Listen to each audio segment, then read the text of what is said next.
Em um salão onde a arte moderna se misturava ao champanhe e a sorrisos de conveniência, Arthur Carvalho, o enigmático bilionário e gênio por trás da Vértice, rompeu o murmúrio com uma declaração: a próxima pessoa a cruzar aquela porta será minha esposa. Houve risos nervosos. Copos pararam a meio caminho da boca, mas ninguém poderia prever que, instantes depois, uma mulher em situação de rua atravessaria o umbral. O que soava como um desafio arrogante se transformou num pacto selado pelo destino, e naquela noite, 3 vidas seriam alteradas para sempre. A dele, mais do que todas. Era a noite de vernissage na Galeria Âmago, no coração de São Paulo. As paredes pulsavam com instalações de luz, o espumante corria solto e a trilha sonora era um quarteto de cordas vanguardista. Arthur Carvalho, camuflado por um blazer de grife e uma taça de vinho branco, irradiava tédio. Ao seu lado, Bruno, seu sócio, tagarelava sobre métricas, fusões e o que sairia na mídia. Mas Arthur não ouvia. Seus olhos estavam fixos na entrada, como se buscasse algo que nem mesmo ele sabia definir. Então, como quem estoura uma bolha de silêncio, ele falou em voz alta com um tom de desprezo. A próxima pessoa a entrar aqui. Eu me caso com ela. Alguns riram sem graça. Uma socialite engasgou com o seu coquetel. E a porta se abriu. Ela estava ali. Pés descalços, uma mochila gasta nos ombros, o olhar perdido.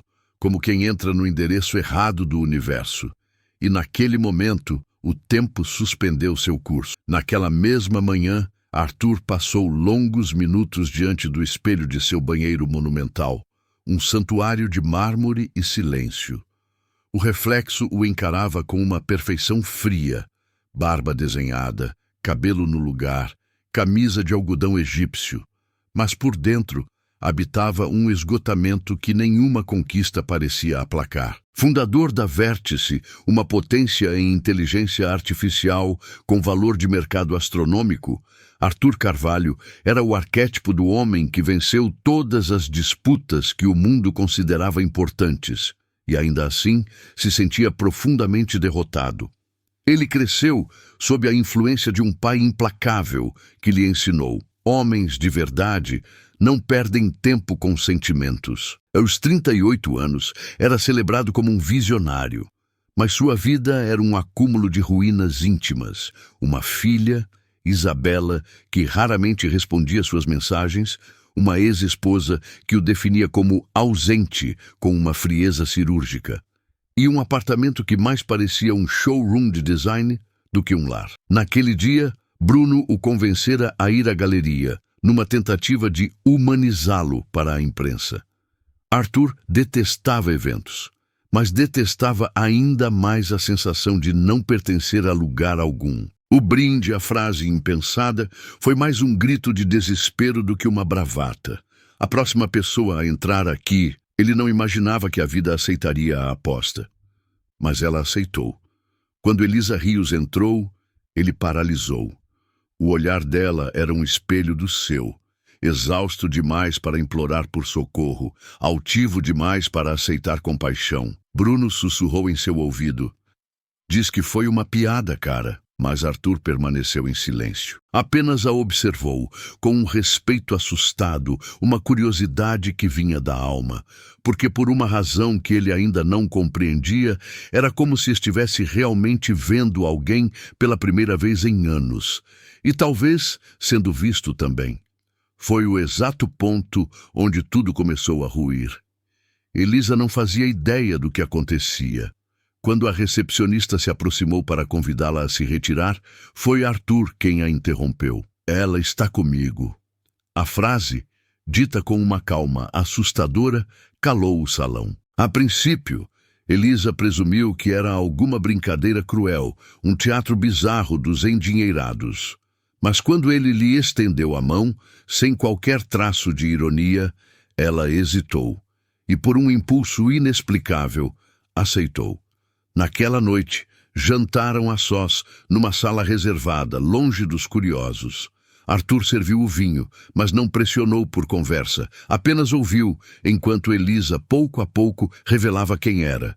Professora de literatura. Lecionou por mais de uma década na rede pública. Até que um dia perdeu a mãe.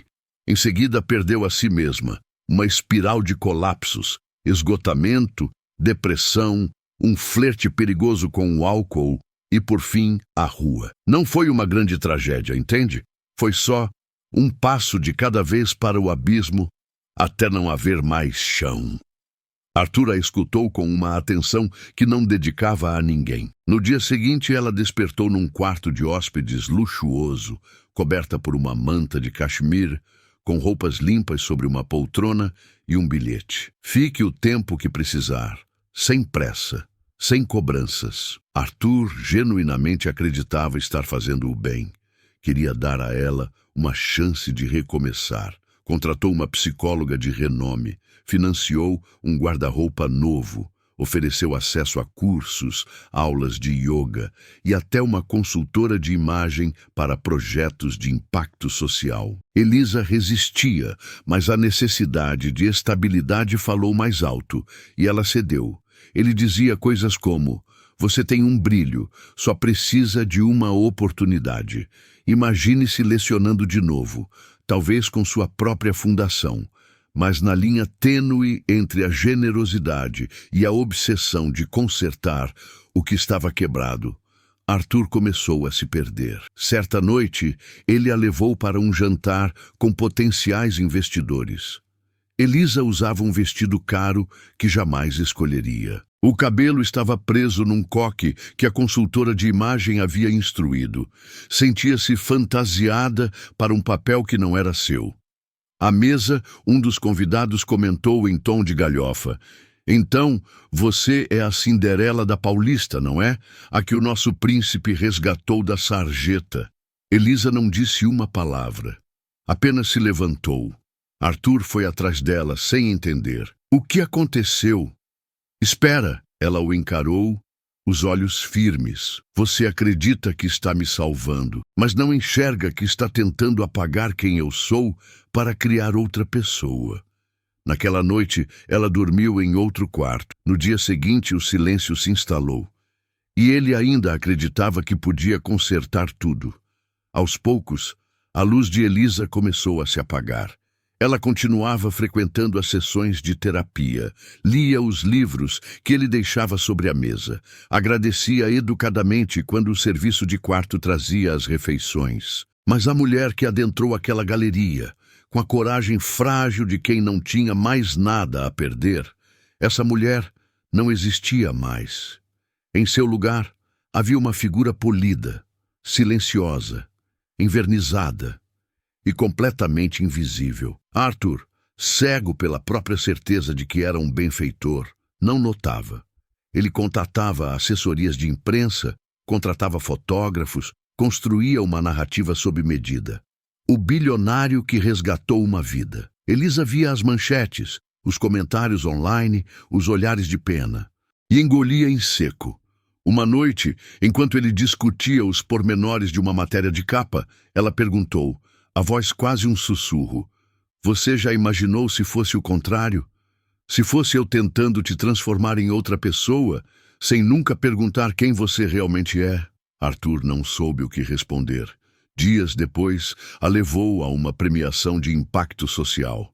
Ela usava um vestido de alta costura, sapatos que a desequilibravam. O cabelo estava perfeitamente liso, endurecido pelo spray, os lábios pintados num tom que ela odiava. O motorista a ajudou a descer do carro. Antes mesmo de cruzar o saguão, ouviu os cochichos. "É aquela moça que morava na rua? Parece um projeto de caridade de batom." Ela não reagiu.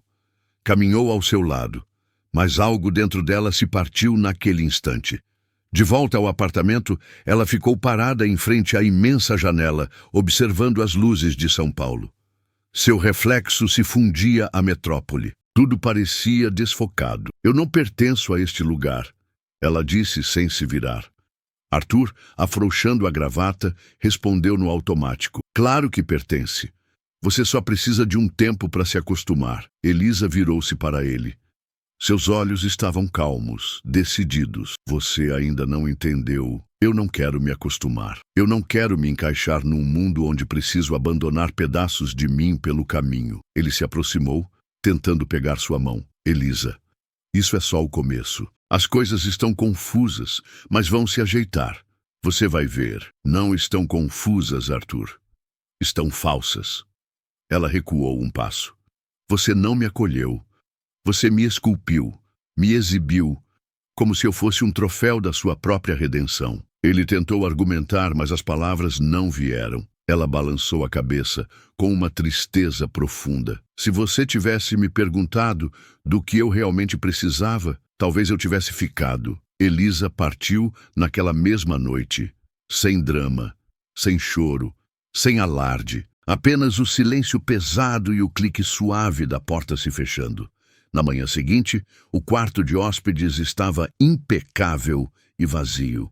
As roupas que ele comprou, dobradas sobre a cama. O celular sobre a escrivaninha, desligado. Nenhum bilhete, nenhuma despedida. Arthur sentou-se na beira da cama onde ela dormira por tantas noites. Tudo estava ali, menos ela. Ele não foi para a empresa, não respondeu aos e-mails. Ignorou as dezenas de chamadas de Bruno. A única mensagem que leu foi a de Isabela. Você não consegue amar nada sem tentar consertar, pai. A frase doeu mais do que qualquer fracasso empresarial. Naquela noite, ficou sozinho na varanda do seu apartamento, um copo de uísque na mão. O céu de São Paulo pesado, ameaçando uma tempestade que nunca chegava. Pensou em Elisa, na sua força silenciosa, na pureza daquele olhar quando entrou na galeria, e principalmente em sua última frase. Talvez eu tivesse ficado. E ali, pela primeira vez em sua vida adulta, Arthur Carvalho se sentiu completa e verdadeiramente só. Você já tentou tanto ajudar alguém que acabou por afastá-la ainda mais? Já quis tanto fazer o bem que se esqueceu de perguntar o que a outra pessoa realmente necessitava? Se essa parte da história ressoou em você, deixa um sim aqui nos comentários. É só uma palavra, mas pode ser o que alguém precisa ler hoje para se sentir um pouco menos sozinho. Por 2 dias, Arthur não tocou em nada que o lembrasse de Elisa, mas na tarde do 3º dia, ele abriu o guarda-roupa do quarto dela. Ainda havia um lenço esquecido no puxador com um perfume suave de alfazema. A cama estava arrumada, os livros no lugar. E sobre a mesa de cabeceira, quase escondido, ele encontrou um pedaço de papel de caderno. A caligrafia era simples, quase apressada. Obrigada por ter me tratado como uma pessoa. Pouca gente ainda faz isso. E Arthur desabou ali mesmo, o papel tremendo em suas mãos. Não era uma declaração de amor, não era um adeus ressentido, era apenas um reconhecimento de que, por um breve instante, ela se sentiu existente e vista. Ele leu e releu, e então a ficha caiu.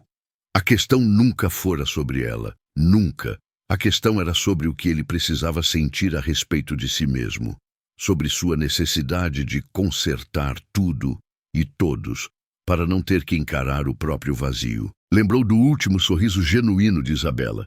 Fazia mais de 2 anos. Foi numa apresentação da escola, onde ela recitou um poema de Cecília Meirelles. Ele quase não foi, chegou atrasado, mas ela o esperou. E ele nem sequer lembrava mais o poema. Lembrou-se da mãe dela, que partiu não por falta de amor, mas por excesso de ausência. E do pai, que só sabia cobrar e nunca o ensinou a acolher. Naquela noite, Arthur desceu à garagem, pegou um carro comum e dirigiu sem rumo por horas. Atravessou bairros que nunca havia pisado, parou numa padaria de esquina, pediu um café fraco e ficou observando as pessoas comuns com suas vidas comuns, sem câmeras, sem controle, sem narrativas, apenas a vida pulsando. E pela primeira vez, ele não sentiu vontade de consertar nada, apenas de compreender. Ele não sabia se daria certo, mas pela primeira vez quis tentar. Na manhã seguinte, Arthur apareceu, sozinho, sem seguranças, sem aviso prévio, na casa de apoio Estrela Guia, um abrigo simples mantido por voluntários na Lapa.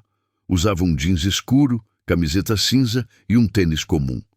A recepcionista o reconheceu, mas não demonstrou. Eu queria ajudar, se me permitirem. O coordenador, um homem magro, de voz cansada, chamado Ângelo, o mediu com desconfiança. Sabe lavar panela? Arthur deu de ombros. Eu aprendo. E aprendeu. Passou as primeiras semanas na cozinha, descascando legumes, lavando louça, limpando o chão. Depois foi para a triagem de doações. Passava as tardes dobrando roupas, separando peças, ouvindo as conversas de pessoas que, em seu mundo, seriam invisíveis. Ninguém ali se importava com suas ações na bolsa. Ninguém queria saber da Vértice. O que importava era o trabalho das mãos, o tempo doado, a escuta atenta. Ele conheceu Helena, uma ex-advogada que perdeu tudo após a morte do filho. Conheceu Samuel, um músico de 60 anos que tocava violão para acalmar as crianças, e conversou com uma garotinha chamada Duda, que sonhava em ser veterinária e cuidava dos cães de rua da vizinhança. Arthur não perguntava o que deu errado. Perguntava: quer um café? Quer conversar? A transformação era sutil, quase imperceptível, mas era real. Ele, que passou a vida inteira controlando sistemas e variáveis, agora aprendia a simplesmente estar presente. À noite, voltava para o seu apartamento, que agora parecia um mausoléu. O sofá de design, as luzes automatizadas, o jazz ambiente, tudo soava oco. Às vezes, sentava-se no antigo quarto de Elisa. O bilhete dela continuava ali, preso com um ímã na lateral do espelho. Ele o lia como se fosse um mapa, um lembrete de que presença vale muito mais que qualquer plano. E pela primeira vez em anos, ele começou a se ouvir sem medo do que poderia encontrar. Apesar da mudança silenciosa, Arthur era assombrado por um fantasma. E se tudo aquilo fosse apenas mais uma forma de controle?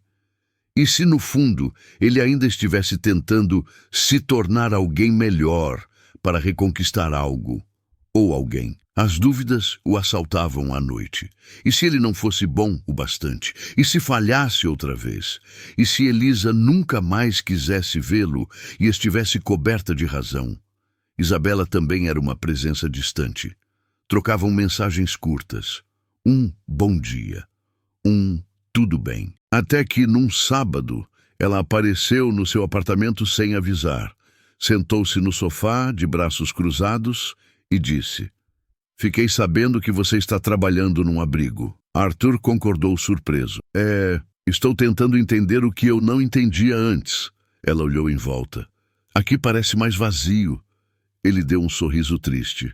Acho que o que fazia mais barulho aqui era o meu ego. Um silêncio se instalou entre eles, mas desta vez um silêncio confortável. Antes de ir embora, Isabela perguntou: se ela voltasse, o que você faria de diferente? Arthur respirou fundo. Eu não faria nada, só ouviria. E se ela permitisse, caminharia ao lado dela.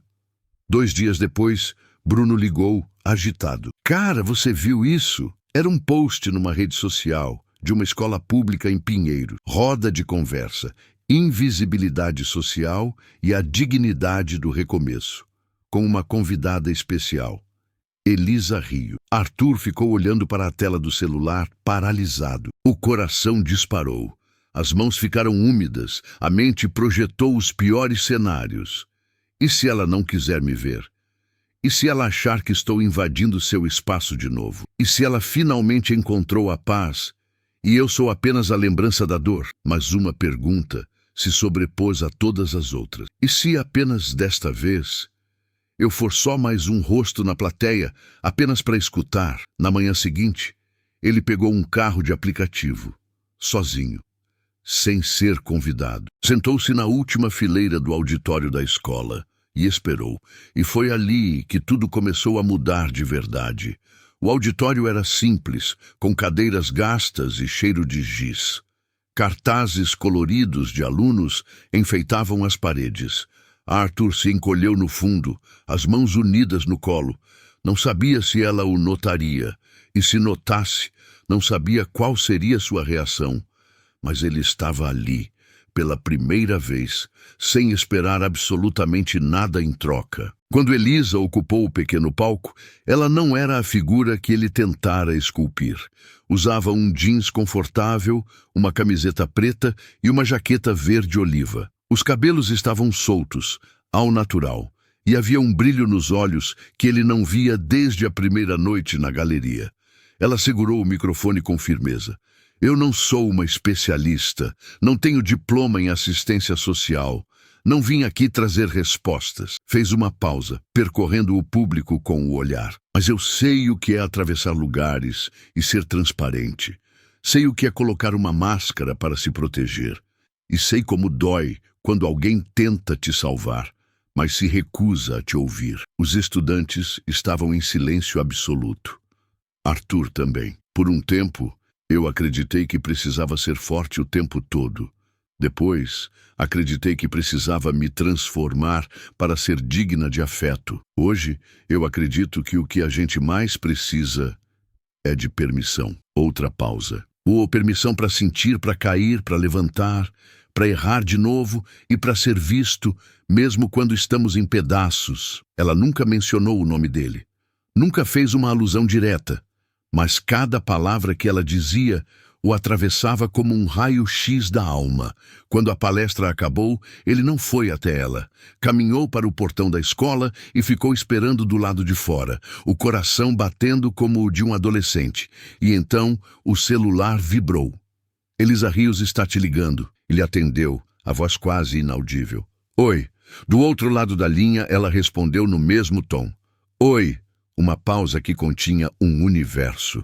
A gente pode conversar? Naquela noite, encontraram-se num parque próximo. O outono começava a pintar a cidade. As folhas secas forravam o chão. Elisa estava sentada num banco sob uma figueira imensa. Arthur se aproximou devagar, como quem pisa em terreno sagrado. Ela ergueu o olhar e deu um sorriso. Discreto, mas genuíno. Você parece diferente. Adeku, eu me sinto diferente. Fiquei sabendo do que anda fazendo, no abrigo, sem alarde. Arthur respirou fundo. Eu fiz aquilo porque você estava certa. Eu não te vi de verdade. Eu vi um projeto para consertar algo que estava quebrado dentro de mim. Ela não disse nada, apenas o ouviu. E eu não sei se um dia vou deixar de ser esse cara que tenta controlar tudo. Mas eu estou aprendendo a deixar as pessoas serem quem elas são. Mesmo que isso signifique que elas não fiquem na minha vida. Elisa baixou o olhar. As palavras dele flutuaram no ar. Eu não fui embora porque não me importava, Arthur. Eu fui embora justamente porque me importava demais. E eu estava me perdendo de mim mesma, na tentativa de te salvar de você. Ele assentiu. Eu entendo isso agora. Ela o observou por um instante. E agora? Arthur sorriu. Um sorriso pequeno. Agora, eu só queria te agradecer. Elisa se levantou. Por um segundo, ele pensou que ela iria embora.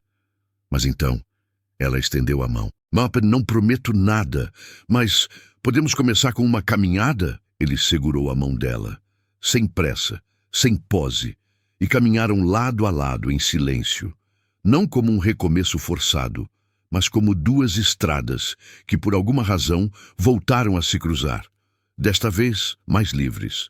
3 meses depois daquela caminhada, Arthur e Elisa estavam sentados num banco de praça, onde os voluntários do abrigo organizavam um piquenique comunitário. Ela usava um vestido florido e sandálias rasteirinhas. Ele trazia 2 copos de café e um sorriso que não precisava mais ser performático. Eles não moravam juntos, não falavam em futuro. Elisa precisava do seu espaço. E ele, finalmente, respeitava isso sem sentir que estava perdendo. Às vezes caminhavam juntos por horas. Em outras, passavam dias sem se ver. Mas havia uma leveza entre eles, feita de verdade, não de promessas. Isabela passou a visitá-lo com mais frequência.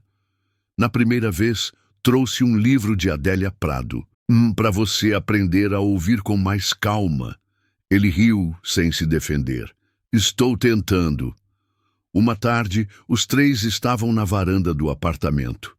O sol se punha. Elisa cortava mangas, Isabela colocava um disco de Caetano Veloso para tocar. Arthur apenas os observava. Não havia roteiro, não havia plano. Isabela tirou uma foto espontânea dos três, rindo. Mais tarde, entregou a foto impressa para o pai. Você parece feliz aqui. Ele olhou para a imagem.